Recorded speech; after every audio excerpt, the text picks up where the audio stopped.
Gusto niya manakit? Ito ang sinasabi ko. Alam niyo, huwag niyo pinupuno ang mga lalaki, tol. Alam niyo kung bakit? Papakita natin. Kasi mananakit ka, porket di ako nananakit. O ngayon.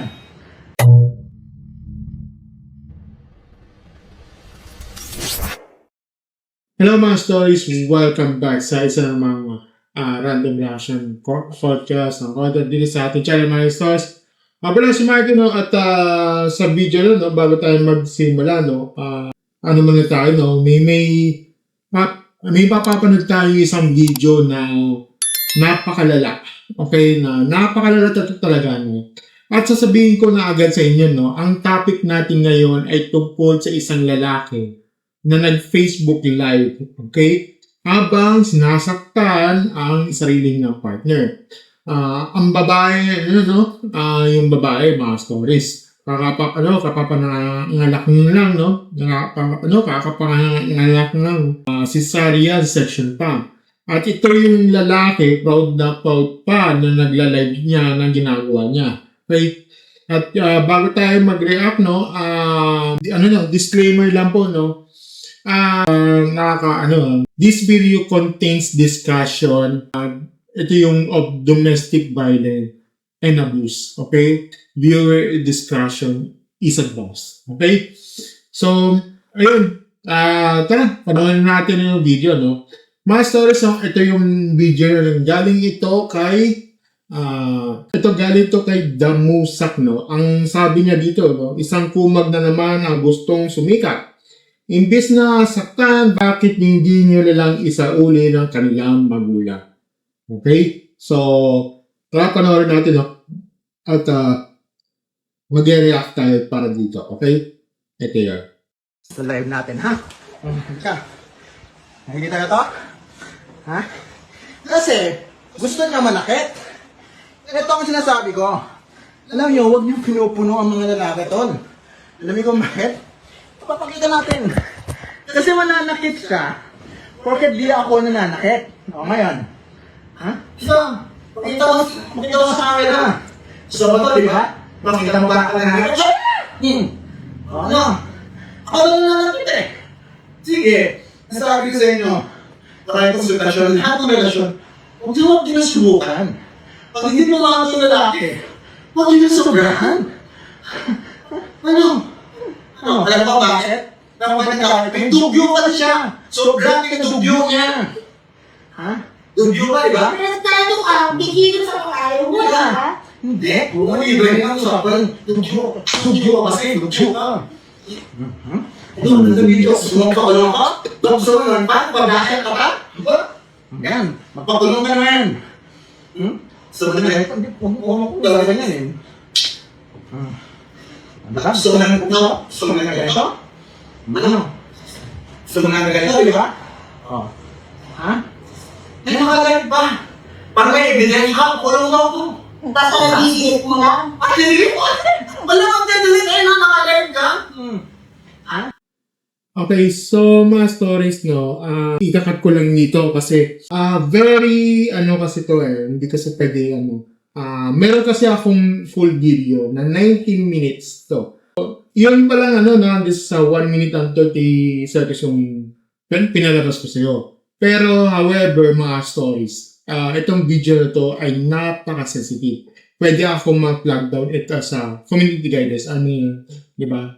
At yun sa yung full version na sa description, hanapin niyo na lang doon, doon ang pinaka source doon, okay? So yun mga stories, ito ang aking take ko dito, no. Teka lang, hayaan niyo akong before that, no. Hayaan mo akong mag-compose, no, ng sarili ko kasi ang dami kong gustong sabihin dito at gusto ko naman maging maayos ang pagkakadeliver ko dito. Una sa lahat, no, ang matindi pa dito. Ginawa pa niyang ebidensya laban sa sarili niya nung live. Okay? Sira ulo. Literal na sira ulo. Alam mo naman, alam mo yung level na kabobohan na yon, no? Ikaw ang nanakit, ikaw pa yung nag-broadcast, feeling mo tama ka. Okay? Feeling mo, naiintindihan ka ng buong Pilipinas. Okay? Gago lang talaga eh. Okay? Okay? Ipapakita mo pa sa mundo na nanakit ka? Anong klase yan? Okay? At ang biktima, mga stories, may iniinda pa ng sakit dahil kakakapanganak lang. Cesarean section. Imagine mo cesarean ha? Ibig sabihin, hiniwaan yung tiyan ng babae niya para ilabas yung anak niya. Tapos ito, sinasaktan niya habang may tahi pa yan sa tiyan, habang naghihilom pa yung sugat, habang hilong-hilo pa ang babae. Grabe yung grabe yung kawalan ng konsensya. At ito pa yung nakakagigil ng mga stories. Itong lalaking to, okay, sinasabunutan ng babae habang nakaharap sa camera, tapos ang sabi niya, gusto mo to, di ba? Pinapakita ko sa kanya, ipapakita ko to sa kanya. Tapos sasabihin niya sa live na hindi daw siya nananakit. Di ba, hindi daw siya ganun klaseng lalaki, di ba? Tapos yung ginagawa niya? Hinahatak niya yung buhok, sinasabunutan. Yung buhok ng babae habang nagsasalita. The audacity. Ang kapal ng mukha. Ngayon, magiging patas tayo dito, mga stories ha. Ang pinapauna ko dito, hindi ko sinasabi tama yung ginawa yung lalaki. Okay? Hindi ko sinasabi yun ha. Hindi ko sinasabi. Take note. Hindi ko sinasabi na tama yung ginawa yung lalaki. Maling-mali yung ginawa ng lalaki. Okay? Maling-mali yun. Sobrang mali. 1 million beses na yun. 1 million times na mali yun. Okay? Wala tayong magdedebatihan doon. Wala. Zero. Okay? Zero tolerance sa domestic violence. Okay? Pero at pakinggan nyo muna ako bago kayo mag-react, ha? Bago kayo mag-react, pakinggan nyo ako, makinig kayo. Kailangan din natin pag-usapan yung buong sitwasyon. Okay? Dahil may mga nato-comment din doon na may punto, na hindi lahat ng reaction black and white.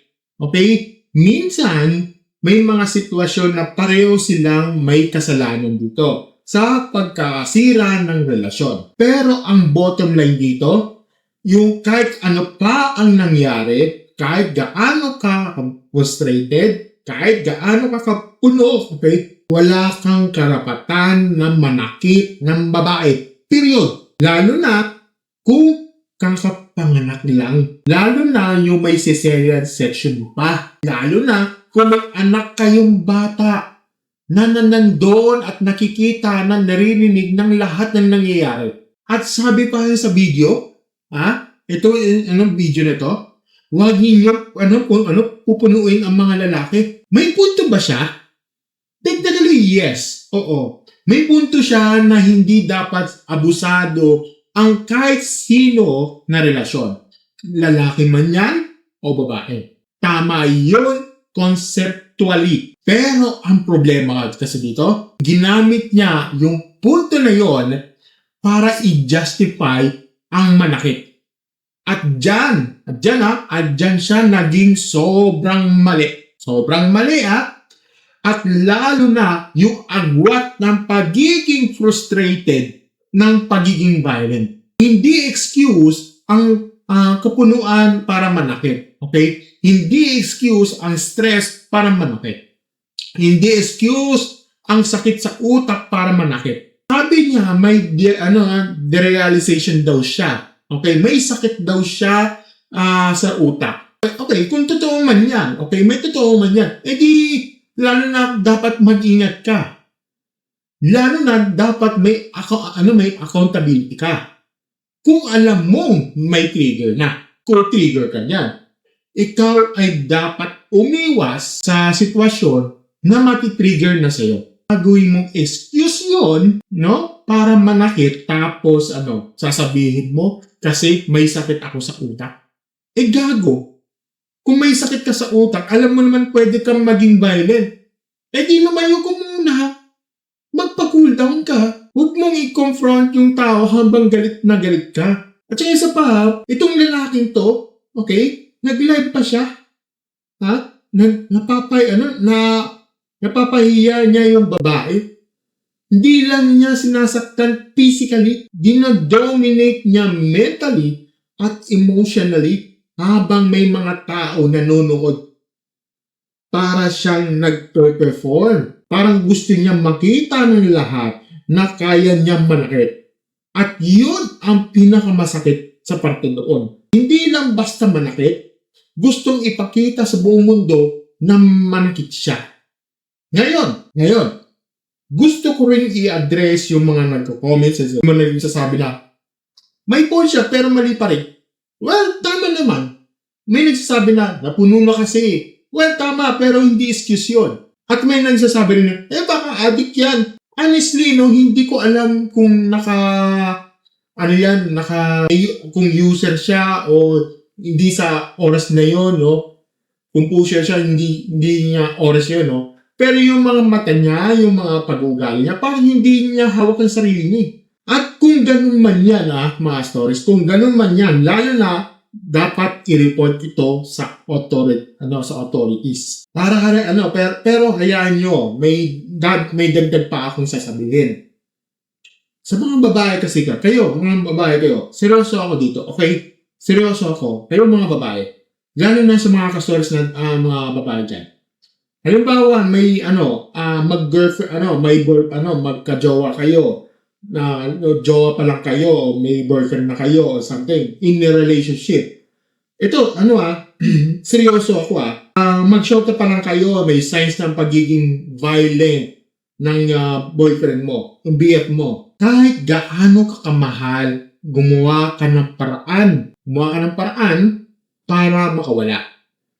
Pag nakatikim ka ng mga karayasan, halimbawa may narik na may signs na yung para may violence yun, yun, isang sampal, isang tulak, sampalo, tandaan nyo yun ang trailer na magiging buhay mo. Kumbaga, yan na magiging trial mo. Okay? Kumbaga saan yan sa video, kumbaga sa movie, may teaser na yun. What for dito? Diba? Yun ang preview ng pelikula ng pagsasaluhan nyo, okay? Yung pagsasaluhan nyo habang buhay kapag kinakasal mo na. What for yun? Paano kung nagpakasal kayo? Paano yan? GG ka doon. Diba? Kasi naniniwala naman ako mga tao na nagbabago na I know na nagbabago yun. Okay? May fairy tale na nagbabago ang lalaki dahil sa tamang babae. Pero mga stories, 1 in a million yun. Okay? Susugal ka ba sa 1 in a million? Ikaw yung magiging inspiration para magbago siya? Well, go ahead. Go ahead. Nasa, papasya mo yan. It's up to you. Okay? Pero huwag mo i-bet ang buhay mo roon. Hindi mo obligasyon na ayusin ng ibang tao sa kapinsalan ng sarili mong kaligtasan. Pero paano kung yung mga anak na kayo, imagine mo may anak na kayo, isipin nyo, nasa pa ka ngayon, black, ka pa, diba? Nagkaroon ng itim, diba? Yung boyfriend mo pa, imagine mo, boyfriend mo BF mo pa lang yan, may jowa mo pa lang yan. Tapos alam mo yun, pusher siya, diba? Well, magiging advance naman yan ang pag-iisip mo. Ano kung nagkaroon na kayo ng anak, tapos ganitong sasapitin mo, okay? At baka hindi lang sa iyo, okay? At baka hindi lang sa iyo gawin, kundi sa magiging anak mo. Imagine nyo. Tandaan nyo, yung ang biktima ng bugbog, tao ka pa rin pagkatapos, diba? Pero kung ang biktima na-addict na yan yung taong na yan, na may bisyo na yan, ng kumag na yung manakit sa'yo. Wala na siyang kinikilala, sabihin natin ganun. Wala na siyang makikitang tao sa harap niya. Kamag-anak pa yan, o kahit sino pa yan, mga barkada man yan o what. Isa pa mga stories sa mga babae rin kayo hindi one-sided ang pag-uusap na ito. Minsan nangyayari ng ganito dahil sobrang haba ng panahon na nananahimik ng lalaki, kinikimkim niya lahat. Baka minsan abusara rin kayo. Hindi nyo alam. Kung may nasanay lang kayo na binabatukan nyo ang lalaki, sinasampal, hinakalmot, hinatadyakan, wala na kayong respeto. Inuulit ko hindi ko sinasabing tama ang lalaki dito. Hindi ko sinasabi yun Mali yung ginagawa niya. Pero kailangan natin tignan ng ugat kung bakit nagkakaganyan. Kasi yung mga kaso dito, 10 years na sila nagsasama. Imagine nyo 10 years na sila nagsasama. Biglang sumabog biglang sumabog yung lalaki. Bakit? Kasi 10 years na silang tiniis. 10 years na tiniis yun. Imagine nyo, 10 years na siya na-anger. 10 years na siyang pinapahiya. At isang araw, mga stories hindi niya kaya ang utak niya. Hindi ko siya dinedepend Take note, hindi ko siya dinedepend. Ini-explain ko lang ang yung mga dynamics para maintindihan natin parehong panig. Ang respeto, mutual yan. Kung alam mo babae ka at hindi ka papatulan, huwag mong abusuhin yun. Huwag mong gawin shit ang pagiging babae para manakit ka rin. Tandaan nyo kayo, iba ang lakas ng lalaki pag gumanti. Isipin nyo. Kaya dapat cautious din kayo. Hindi para matakot kayo sa partner nyo, kundi para maintindihan nyo na lahat ng tao may hangganan. At yung yung pag-uungkat, mga stories yung pag-uungkat nyo, mga stories, isa yan sa pinakamatinding nakakasira sa relasyon. Yung para yung mga sipulturero kayo sa critical na parang kalikal ng mga bagay na natapos na. Nagkamali na. Napagtawanan nagpatawanan na kayo Tapos dapat simula yung bagong chapter. Pero yung pagka may nawalang maliit na kasalanan, kakalkalin nyo na lang yung nakaraan? Kakalkalin nyo yung mga nakaraang taon? Ano ba kayo? My goodness. Iwasan nyo yan kakalkal yung mga taon. Ano ba kayo? Kung simpleng kasalanan, kakalkal ng taon? Iwasan nyo nakakamatay yung ganyang relasyon na yan. Sinasabi ko sa iyo. At saka balik tayo sa video na to balik tayo sa video. Ang pinaka-bobo na ginawa ng lalaki, bukod sa manakit, naka-live siya. Gumawa siya ng ebidensya laban sa sarili niya. Feeling niya tama siya. Inaasahan niya na kampihan siya ng mga manonood. Ang resulta, viral. Na-news pa yan Okay? At ayon sa reports, mga stories, nananawagan ang City Mayor ng Tugigaraw na ipahuli siya. Ibinigay na ng kopya ng video sa mga ahensya. Kaya yan, kuya, yung live mo na nakala mo mong panalo ka, yun ang magpapakulong sa iyo. At si ate naman ate, kung kinasyon mo na, ituloy mo na. Huwag kang magpapalambing dito. Huwag kang magiging pabida. Huwag kang magiging paareglo. Baka mamaya ilambingin ka na lang yan, bibigay ka na naman agad. My goodness. Nagkasakitan na tuloy mo na. Protektan mo sarili mo. At saka yung anak mo. Kasi kung pinatawad mo siya na ngayon, mangyayari ulit yan Diba? Kapag sa susunod, mas malala pa yan.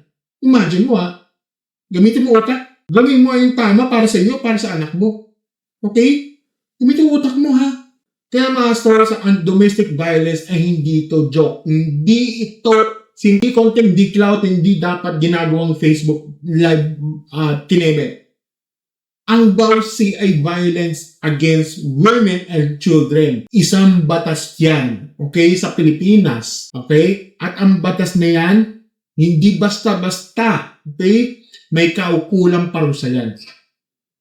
Sa mga lalaki dyan, kayo mga stories yung kung napupuno ka na, umalis ka na, lumayo ko muna, mag-cool down. Huwag mo nang gawing punching bag yung partner mo. Kung may mental health issue ka, may seek na professional help. Ano ba? Hindi pwede excuse sa kita utang para manakit ang tao. Kayo, at saka yung mga babae dyan mga above kayo protektahan nyo ang sarili nyo. Kung may signs ng violence ang relasyon nyo, huwag ninyong hintayin na lumaban pa. Lumala pa. Magparaport kayo sa barangay, sa pulis, sa DSWD. May mga tutulong dyan. May nakikinig yan. Ano ba kayo? At sa lahat huwag nating i-normalize yung karahasan ng relasyon. Hindi yan love. Hindi yan passion. Hindi yan dahil napuno ka. Krimen yun. Okay? Yan lang yun. Mga stories, yan po muna ang pag-usahan natin for the day.